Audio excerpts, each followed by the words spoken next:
Sa nakalipas na 2 taon, pababa na raw ang bilang ng mga nabibiktima ng indiscriminate firing o yung walang habas na pagpapaputok ng baril. Base yan sa tala ng DOH o ng Department of Health. Hindi na pinaselyuhan ni PNP Chief Bato de la Rosa ang mga baril ng mga pulis ngayong taon, pero may babala siya sa mga opisyal na pulisya kapag may nadali ng ligaw na bala sa kanilang nasasakupan. Ma-report si Mariz Umali. Ligaw na bala ang sanhi na mahabang peklat na ito sa ulo ni Bella. Di niya tunay na pangalan. Namuntik na niyang ikamatay noon sa pagsalubong ng taong 2015 sa Caloocan. Naglalakad po kami, tas bigla na lang pong parang kala ko may bumato sa ulo ko. Tas biglang biglang parang naimatay ako. Tas biglang pagtapos nun, bigla na lang sumakit yung ulo ko, tas nagsusuka na ako. Sa ospital na nagbagong taon si Bella at kanyang pamilya. Base sa CT scan, isang bala ng kalibre 45 ang bumaon sa kanyang bungo at muntik nang mahagip ang kanyang utak. Nagbelo ako, tas lagi po nilang inaasar. Naiinis po kasi po 'di ba ang daming mga taong wala namang ginagawa, tas nagaganon pa. Natatamaan pa ng ligaw na bala. Sa datos ng Department of Health, 7 ang naitalang stray bullet injuries noong pagsalubong sa taong 2016.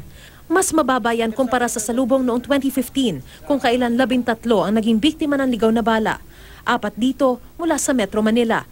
Noong pagsalubong sa taong 2014 naman, 19 ang naitalang insidente ng ligaw na bala. Ngayong ilang araw na lang at magpapalit na naman ng taon, nasa 3 na ang bilang ng nasasawi mula sa indiscriminate firing. Base yan sa record ng PNP o Philippine National Police. Hindi na pinaselyuhan ni PNP Chief Director General Ronald Bato de la Rosa ang mga nguso ng mga baril ng mga pulis ngayong taon. May tiwala raw siya sa kanyang mga tauhan na hindi lalabag sa batas. For how many years namin ginagawa yung pagtitape? For how many years na ginagawa yan? And para bang lumalabas na wala kang tiwala sa iyong pulis? Bakit mo pa binigyan ng baril yan? Bakit mo pa inisyon ng baril kung hindi ka naniwala na responsable yung pulis na yan mag-carry ng firearm? Baka mamaya, cause pa yan na mag-jam yung baril. Pero ang hepe may matinding babala sa kanyang mga tauhan sakaling magpasaway. Pag kayo'y nahuli, talagang tutuluyan namin kayo. Pag kayo'y nahuli, nag-indiscriminate firing, you will face the full force of the law. Lalong-lalo na kung kayo ay pulis. Ang sinumang pulis na mapatutunayang magpapaputok ng baril sa pagsalubong sa bagong taon ay maaaring kasuhan ng grave misconduct at posible pang matanggal sa serbisyo. Maging ang mga sibilyan lalabag sa batas ay posibleng habang buhay na di makapag-renew ng lisensya para sa baril bukod pa sa kasong kaharapin.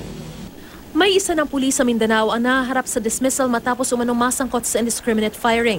Naaresto ang pulis sa Zamboanga del Norte matapos magpapatok ng baril nung mismong araw ng Pasko.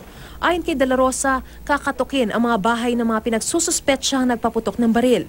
At kung papalag, pag may narinig kayo putok, pasukin nyo kaagad. Huwag nyo pabayaan na may tago pa na yung baril nila. Thank you, sir. Kasi this is for public safety. Kawawa yung mga inosente na matamaan sa bala. Sa ilalim ng doctrine of hot pursuit, pwedeng arestuhin ang suspect sa isang krimeng katatapos lang o nagaganap pa. Kapag may nasawi naman sa isang lugar dahil sa walang habas na pamamaril, agad nasisibakin ang Chief of Police o Station Commander pag di nahuli ang suspect sa loob ng 24 oras.